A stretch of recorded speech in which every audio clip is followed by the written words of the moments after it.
There are things happening in your yard right now that only the squirrels can see and hear. You probably think it is nothing, just the wind, just the leaves, just the empty air between the trees. But the squirrels in your yard are picking up on things your senses will never detect. There is a hidden layer to your yard, a version of reality that runs in parallel to the one you know, and the squirrels are living in it every second of their lives. Some of what they perceive is about the weather. Some of it is about danger. Some of it is about food. And some of it, remarkably, is directly about you. Once you understand what the squirrels in your yard are actually reacting to, their strangest behavior starts to make sense. Start with the one that changes everything.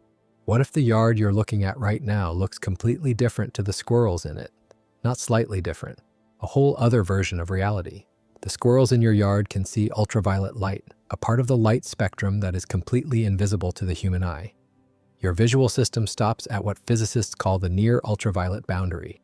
The squirrel's does not. Its lenses let ultraviolet wavelengths pass all the way through to the retina, and its brain processes them as a real, meaningful, informative part of the visible world.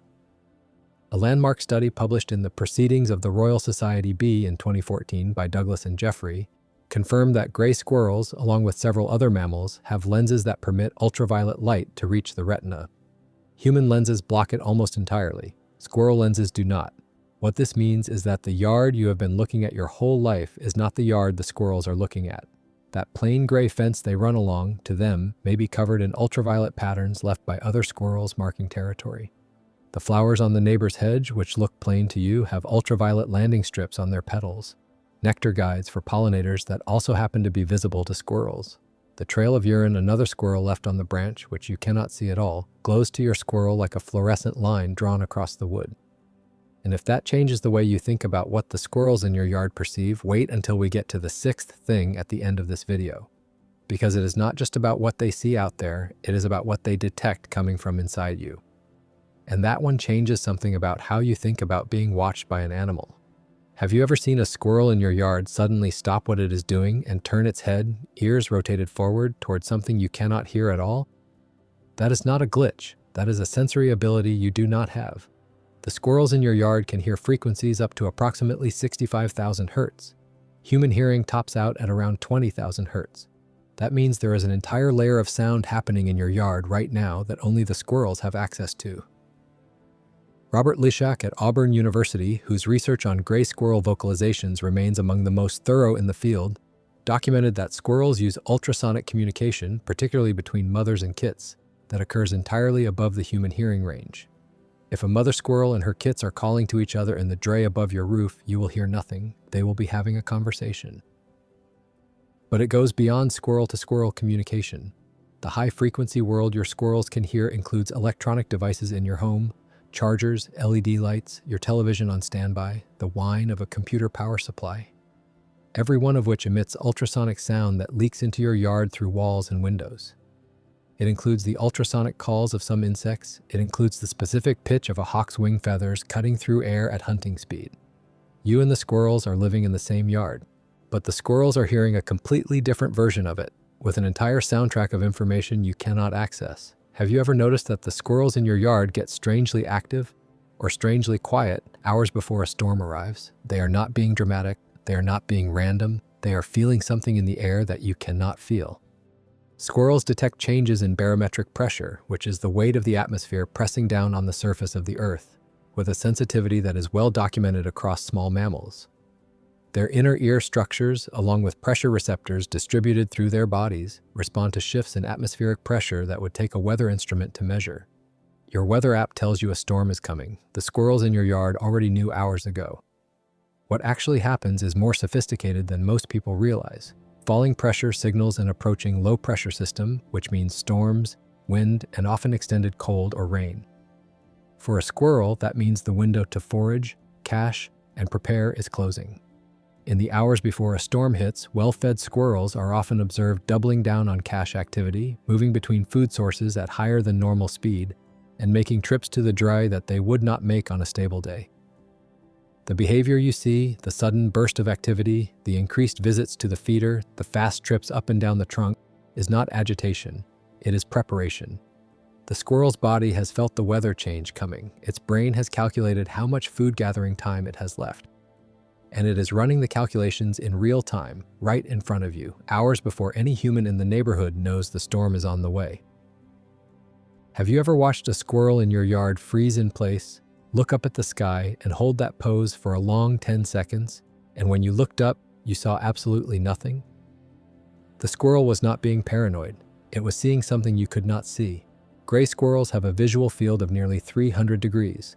Almost the entire sphere of space around them, above, below, and behind, is under active visual monitoring at all times. Their eyes are positioned on the sides of their heads, giving them near panoramic peripheral vision, while their retinas contain a specialized density of rod cells that makes them extraordinarily sensitive to motion. A squirrel can pick out the moving silhouette of a red-tailed hawk against the sky at a distance that would look like empty air to you.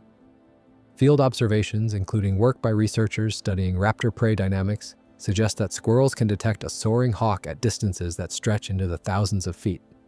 The freeze you see, the sudden pose, the sustained upward stare, is a survival routine that has been running in the squirrel's lineage for tens of millions of years, and it is being executed on visual information that never reaches your conscious awareness. The squirrel is not scanning your yard the way you scan it. It is scanning the entire dome of space that includes the yard, the sky above the yard, and the far horizon beyond the fence, all at once, at a resolution and coverage no human eye has ever had. When it freezes, it is because it has just detected something in that dome, something you would need binoculars to see. Have you ever walked into the yard and had a squirrel run straight toward you from the branch, but the same squirrel bolted the moment a different person walked out? The squirrel was not confused. It was recognizing you. Robert McCleary at the University of Florida, whose laboratory has done some of the best research in the world on how urban and suburban squirrels read individual humans, has documented that gray squirrels distinguish specific people by voice, gait, and the sound of the back door with reliability comparable to how they distinguish other squirrels. They are not just aware of a human being present, they are aware of which human. Your car door does not sound like your neighbor's car door. Your footsteps do not weigh the same.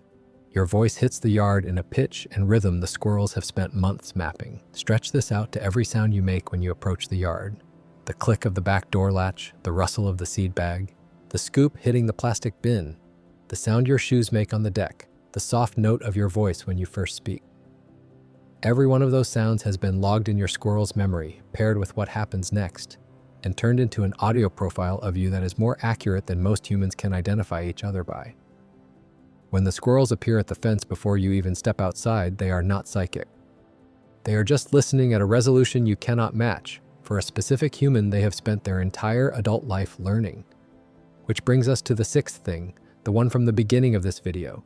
The one that changes how you think about the squirrels in your yard for good. The squirrel does not just perceive the world around it, it perceives what is happening inside you, not mystically, not spiritually, in a real, measurable, behavioral way. The squirrels in your yard are reading your emotional state through the specific signals your body cannot help but broadcast. When you are anxious, your gait shortens, your footsteps land harder, your voice pitches up, your movements become slightly faster and less predictable. Your breathing shifts. Every one of those changes is invisible to you. Every one of them is perfectly visible to a small prey animal whose entire nervous system has evolved to read exactly these signals in the creatures around it.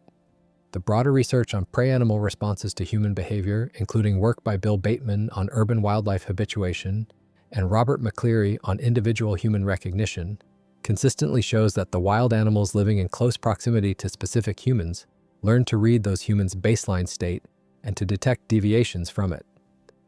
A squirrel that has spent a year in your yard knows what your calm looks like. It also knows what your calm sounds like, moves like, and paces like. When you step outside on a bad morning, the squirrel does not have to be told. Its sensory instruments are already picking up the shift.